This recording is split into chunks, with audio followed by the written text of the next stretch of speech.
ભાવનગર જિલ્લાના 26 ઓપરેટરો અચોક્કસ મુદતની હડતાળ પર ઉતર્યા હતા। દસ્તાવેજ સહિતની કામગીરીમાં ભારે હાલાકી પડશે। ભાવનગર શહેર જિલ્લામાં આજથી કોમ્પ્યુટર ઓપરેટરો દ્વારા પોતાની અમુક માંગણીઓને લઈને આજથી અચોક્કસ મુદત હડતાળ પર ગયા હતા, જેમાં 11 મહિનાના કોન્ટ્રાક્ટ પર કામ કરતા ઓપરેટરોને છેલ્લા 4 માસથી પગાર મળ્યો નથી। જ્યારે કોન્ટ્રાક્ટ રાખતી એજન્સીઓને વાત કરતા ઉડાવ જવાબ આપવામાં આવ્યો છે। તેમજ જે એજન્સીને કોન્ટ્રાક્ટ મળ્યો હતો તે એજન્સી દ્વારા બીજી પેટા એજન્સીને કામ આપી ઓપરેટરોને કારણ વગર હેરાન કરવામાં આવે છે। જ્યારે આ અંગે ઓપરેટરો હોવા છતાં ભાવનગર ડિસ્ટ્રિક્ટ માટે ઓપરેટરો માટેની ભરતી બહાર પાડવામાં આવેલ, જ્યારે કોન્ટ્રાક્ટ રાખતી કંપની દ્વારા અગાઉ 3 માસ માટે સમય પગારે આપવામાં આવ્યો હતો। જ્યારે હાલમાં છેલ્લા 4 માસથી પગાર નહીં મળતા આખરે ઓપરેટરો જિલ્લા કલેક્ટર કચેરી ખાતે રજૂઆત કરવા પહોંચ્યા હતા। જ્યારે કોન્ટ્રાક્ટ રાખતી એજન્સીઓ દ્વારા 13,000નો પગાર પૂરો જમા કરી 4500 પગાર રાખી બીજા રોકડ જમા કરાવવા માટે કહેવામાં આવે છે। જ્યારે આ અંગે એજન્સીઓ પણ સરકાર સાથે ચેડા કરતી હોવાનું સામે આવ્યું હતું।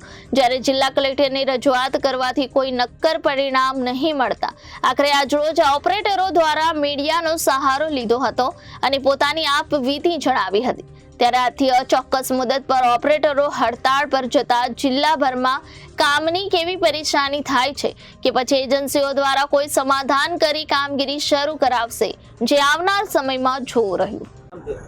ડોડિયા વિશાલ દિનેશભાઈ, સબ રજિસ્ટર ઓપરેટર। આખા ભાવનગર જિલ્લાની અંદર અમે ટોટલ 26 ઓપરેટર છીએ, બરાબર છે। અને અમારી કંપની છે BS ઇન્ટરનેશનલ લિમિટેડ અમદાવાદ, એને ઇન્સ્પેક્ટર ઓફ જનરલ રજિસ્ટ્રેશન અને કોન્ટ્રાક્ટ રાજકોટ ઝોનનો આપેલો છે। અને અમે આખા ભાવનગર જિલ્લામાં 26 ઓપરેટર છે અને અમારે EPF ની અંદર 13,000 પગાર દેખાડે છે। અને આ કંપનીનો કોન્ટ્રાક્ટ 1/4/2024 થી ગવર્મેન્ટે આપવામાં આવેલ છે।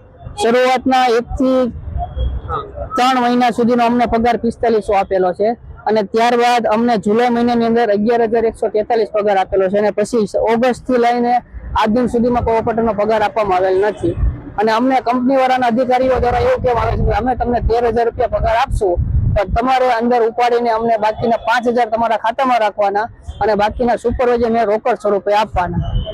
આ રીતનું ઓલું છે। અત્યારે અમે ઓપરેટરમાં હોવા છતાંય અમારી આખી ભાવનગર જિલ્લાની અને બીજા 2-3 જિલ્લાની લોકોએ વેકેન્સી બહાર પાડી છે કે અમને બિવેરા વાટો કે ભાઈ આ ઓપરેટરને છૂટા કરી દેશે ને એવી અમને ધમકી આપવામાં આવે છે। હાલ અત્યારે અમે લેબર કોર્ટમાં પગાર બાબતનો કેસ દાખલ કરેલ છે।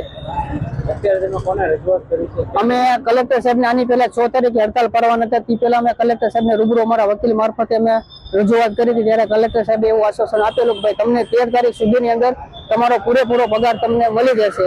તો અમને આજ દિન સુધીમાં કોઈ અમારો પગાર મળેલ નથી, એટલે અમે આજથી હડતાલ ઉપર છીએ। આ ચોક્કસ કે અમારી ફક્ત અમને પગાર મળી જશે એટલે અમે અમારી હડતાલ સંકેલી રહેશું। તમારી હડતાલ પડવાથી કયા લોકોને કેવા લોકો? અમારી હડતાલ પડવાથી સબ રજિસ્ટ્રાર કચેરી એટલે કે ફક્તમાં એક ગવર્મેન્ટનું ખાસ આવક કરતું તંત્ર છે સબ રજિસ્ટ્રાર કચેરી, એની અંદર જો ઓપરેટર ન બેઠે તો નોંધણી ન થાય, એટલે નોંધણી ન થાય દસ્તાવેજ એટલે મોટાભાગના જમીન મકાનના સોદા રદ થવાની શક્યતાઓ રહેશે અને એનાથી આમ પબ્લિકને ફાયદો થાય છે અને સરકારને સ્ટેમ્પ ડ્યુટી રજીસ્ટ્રેશન ફીની બી નુકસાન થવાની શક્યતાઓ રહેલ છે। Reporter Firoz Malik, ABC news, Bhavnagar.